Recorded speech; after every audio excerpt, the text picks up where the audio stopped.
the reverie, we are the dreamers. We dance through the night, in our bones we can feel it. Aiming for the stars against the sky. When we are together, we are bright. We'll light up. We've been waiting for this moment to come. We were made for this adventure. We feel it in our blood. We'll light up. Eyes open wide and the world is before us.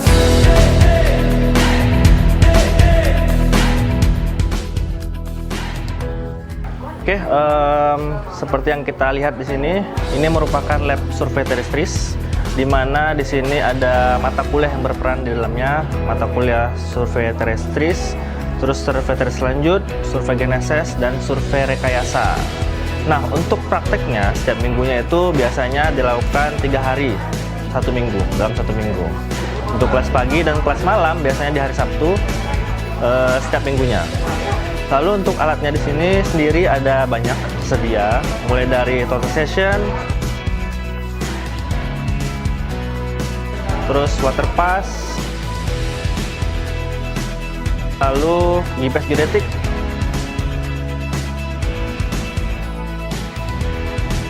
dan lain sebagainya, masih banyak lagi. Selanjutnya untuk pengukurannya sendiri di lapangan, biasanya sebelum ke lapangan mahasiswa melakukan briefing dahulu di sini. Peminjaman alat, dan setelah selesai mereka melakukan pengambilan alat di lab sini. Mungkin kurang lebih seperti itu untuk deskripsi lab survei terrestris. Nah, untuk lebih jelasnya bisa dilihat di lab-lab ini.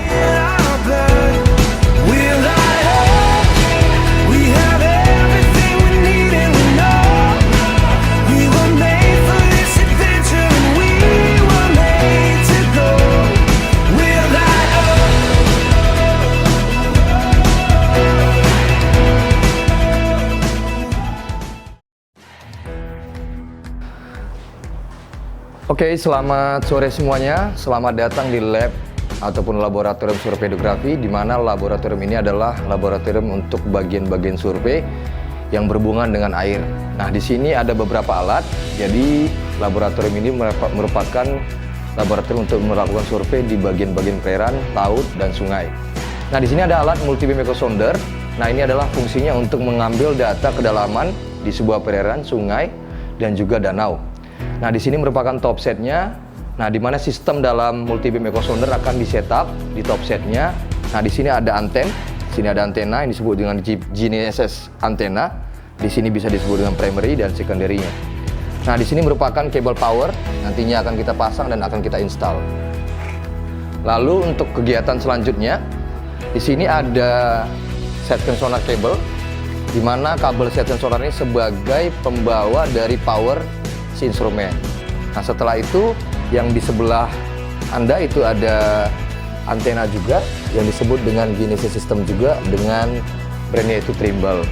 Nah, yang terakhir itu adalah merupakan decoder dari alat, sehingga decoder ini merupakan sumber dari power yang akan mengkonversi dari analog ke digital.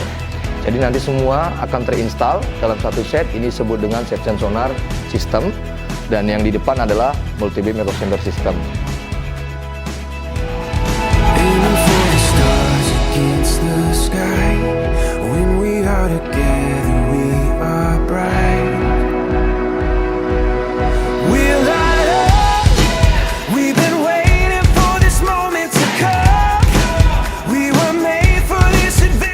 Dalam instrumen section sonar, kita melihat bahwasanya di sini ada sistem transmit, bahwasanya sonar data nanti akan dikirimkan dengan melihat status dari decoder.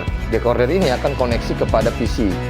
Nah, di mana STR itu adalah untuk yang konversi ke transmitter, sehingga nanti akan menyuplai power dan akan mengontrol bagaimana assignment ataupun perintah si towfish ataupun misalnya itu adalah towing instrumennya, sehingga nanti bisa connect dan alat itu akan berjalan. Nah, untuk interface itu biasa menggunakan 2,5 mm dan menggunakan DC power, di mana nanti DC power itu akan masuk sebuah soket ataupun penahan dan dia akan terkoneksi kepada si kabel dari wahana tersebut. Nah, nantinya kita bisa memilih juga berapa interface yang akan kita pakai. Nah, untuk compatibility-nya, biasanya CM2 ini yang kita pakai dalam brand C-Max ini, kita akan melakukan kegiatan survei yang memang benar-benar dilakukan menggunakan waterproof ataupun bisa berada di dalam air. For this moment to come, we were made for this adventure. We feel it in our blood. Oke, jadi di sini kita di lab RTF 54 atau mungkin lebih sering kita kenal dengan lab penginderaan jauh dan foto udara gitu ya. Di sini kita akan melakukan pengolahan data dengan menggunakan foto udara.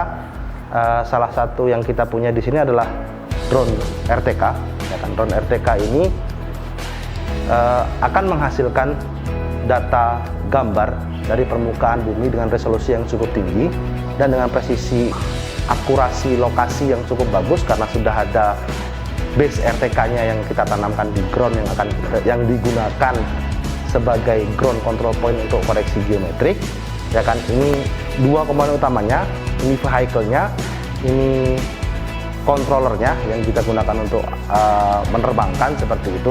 Nah, output dari yang akan dihasilkan, yang dihasilkan oleh drone ini adalah gambar permukaan bumi yang seperti ini. Jadi gambar permukaan bumi ini kita gunakan sebagai base atau sebagai data dasar untuk mengetahui atau melakukan ekstraksi informasi terkait dengan informasi yang ada di permukaan bumi seperti penutup lahan, seperti penggunaan lahan, atau mungkin seperti marine debris atau sampah plastik yang ada di laut dan sebagainya. Nah, ini bisa kita gunakan untuk pengolahan yang lebih lanjut, khususnya yang berkaitan dengan kebutuhan data gambar permukaan bumi dengan menggunakan resolusi yang cukup tinggi seperti itu. We'll light up.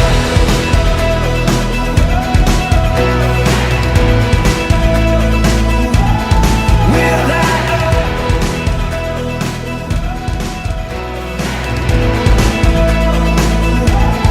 We'll light up.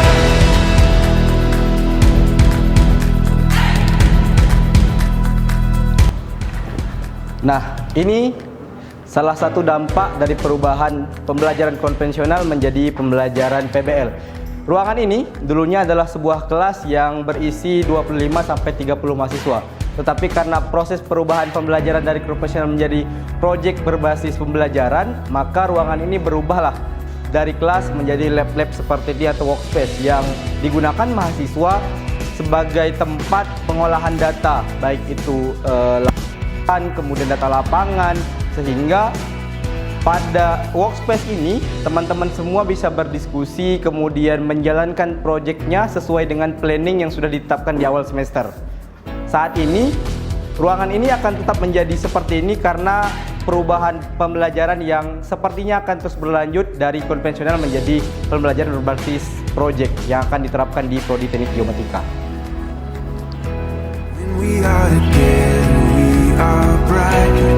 We'll light up. We've been waiting for this moment to come. We were made for this adventure. We feel it in our blood. We'll light up. We have everything we need and we know we were made for this adventure and we were made to go. We'll light up. Nah, lab terakhir yang ada di Prodi Teknik Geomatika adalah Lab GIS. Yang bertanggung jawab di lab ini adalah Bu Lutfia Ratnasari dan juga Pak Wenang selaku pengajar dari mata kuliah Sistem Informasi Grafis dan Kartografi. Nah, pada lab ini data-data yang diolah adalah data-data Geographic Information System yang pada dasarnya menggunakan data sekunder atau data lapangan. Lab ini juga berfungsi sebagai pusat pengolahan data baik yang didapat dari lab survei terestris maupun lab hidrografi. Nah, pada saat ini Geomatika juga sedang menjalani proses pembelajaran dalam bentuk PBL atau Project Based Learning, yang dalam artian mahasiswa sedang menjalani pembelajaran berdasarkan proyek-proyek yang dikecilkan menjadi beberapa kelompok. Jadi tidak ada lagi kelas-kelas yang menjadi satu banyak kemudian berjalan berbarengan, tidak, tetapi mereka mengerjakan proyek-proyek yang dikecilkan menjadi beberapa proyek yang lebih banyak sehingga tim-timnya itu dibagi-bagi. Nah, pada saat ini Geomatika hanya punya 5 lab yang tadi sudah kita jalani, adalah lab terrestris, kemudian lab survei hidrografi, lab fotogrametri dan remote sensing. Nah, ini lab terakhir. Begitu juga terkait pengolahan data yang harusnya bisa dijalankan oleh teman-teman semua di sini. Demikian penjelasan kami terkait teknik Geomatika. Terima kasih. Eyes open wide and the world is before us. We are the